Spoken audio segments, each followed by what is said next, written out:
I want to do Suikoden 1, but I want to do more or less speedrun with my own rules on it. Such as, you gotta fight every random encounter. You can only go to each town's different things once, unless it's the castle.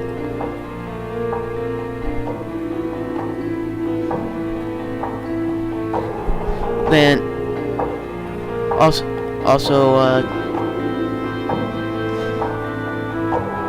the only two, you can only have a maximum, aside from the main character, maximum of 3 runes.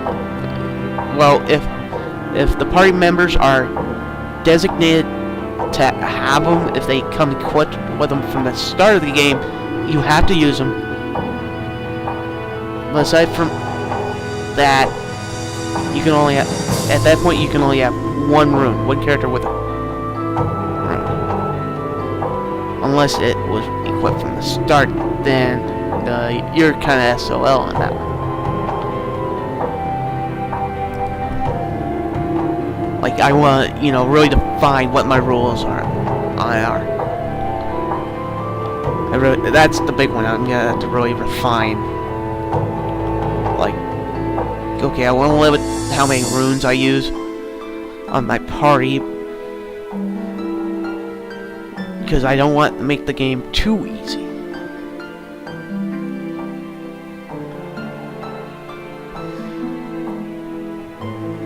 I swear in my head, this kind of feels like it goes on forever. It's still pretty dang good music. Like, if this was the music in the actual game, then I wouldn't mind it so much. But the voiceovers in the game, they, like, I don't know whether they're just, I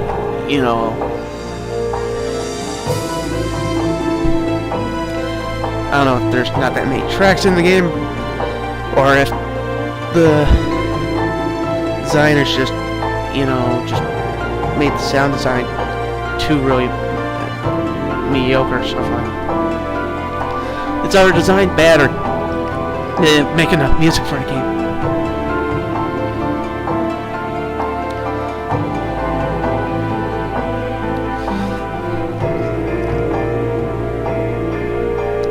I'm starting to get tired of waiting on this, because there's just so much goddamn frickin'. And I really don't want, just leave it all like this. Like, it wasn't like, when I did Yu-Gi-Oh! Sacred Cards, or Yu-Gi-Oh! I'm trying to think, the other one, Reshuffle Destruction, where by the time I got done talking, before I got done talking, the end would pop up and be like, holy shit, it beat me to the punch.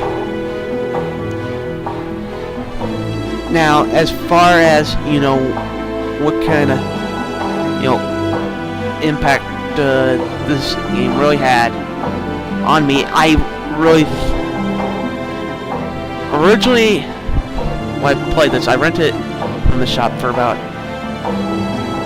$3 for one day, and I got a good chunk into it, and I thought it was just passable, and I thought all the reviewers were being too nice. And I was just coming off of, Suikoden 3, which was this really unique take on the whole franchise.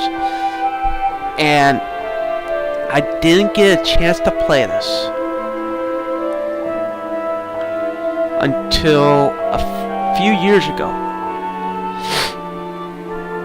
when I went out to...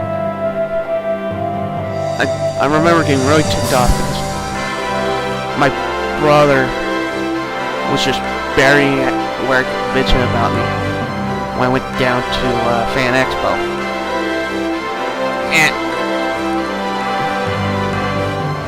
And I got really pissed off, and I did something erratic. I dropped about 20 or 30 bucks on Suikoden 4. Got it, and realized I thought it was kind of mediocre. Played it through, went, oh my god, this game is shit. And the first time when I unlocked Ted, I went, "Sacrilege! This is bullshit! This is breaking continuity!" And the reason why that got me so mad was because I loved the original Suikoden. Suikoden was one of the first games I got with my PlayStation. Like, my parents took me out. Originally, the two games me and my brother were gonna get are Populous, and the other game was Star Wars Episode 1: The Phantom Menace. We found this little section at the shop, all $9.99 games. We put the games immediately back, and we looked at it and was like, those are $24.99 a piece. Picked up those two and went, yes! It's like, let's see, 2 games or 5 games? We ended up getting 5. Suikoden 1, Flintstones Bedrock Bowling, Rainbow Six, the original Rainbow Six, which was actually not that bad of a game. Flintstones Bedrock Bowling was kinda ass. I forgot the other 2. And this was like on Boxing Day after I got the PlayStation. So I had 5 other games along with Wipeout 3 and Colony Wars, the original Colony Wars. That game, Colony Wars, was freaking awesome. So, and Wipeout 3 was just a flat-out fun game. Just probably one of my top 10 most favorite as far as nostalgia car combat games. And I thought it was sacrilege. It was breaking continuity because Ted lived 300 years with the Soul Eater.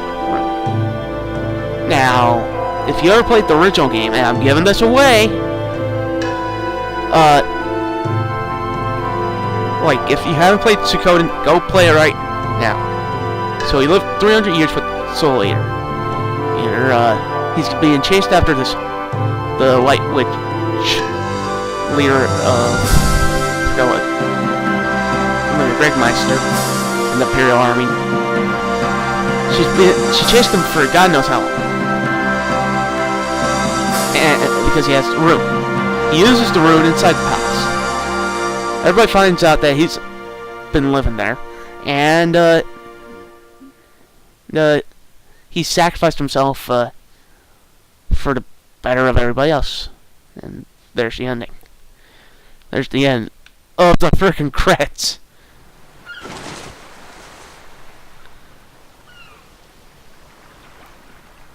I always thought stuff like this was kinda cool.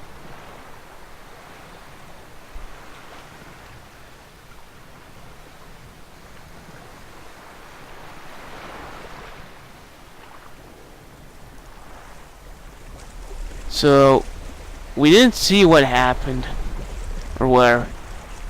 We don't know what happened to the main character. There's a book and there's a piece of paper. There's just something there. And nothing's happening. It's just a boat drifting in the middle of the ocean. Which I kind of felt like for 90% of the game.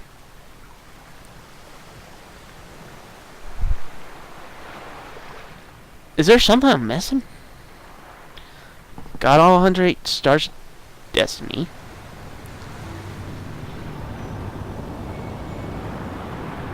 Spared Snow's life all 3 times. Begged him to join.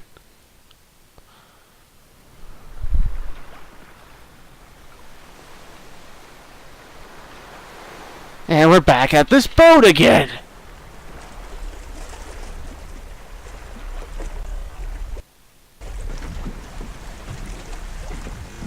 Oh my god, there's nothing in it.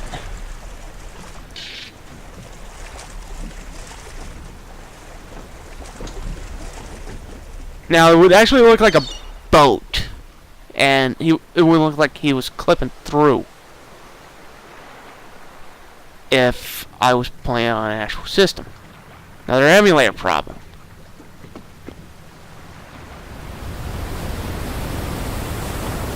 And there's our hero. Wakes up, sees a ship. Who the fuck is riding it? It looks like Lino?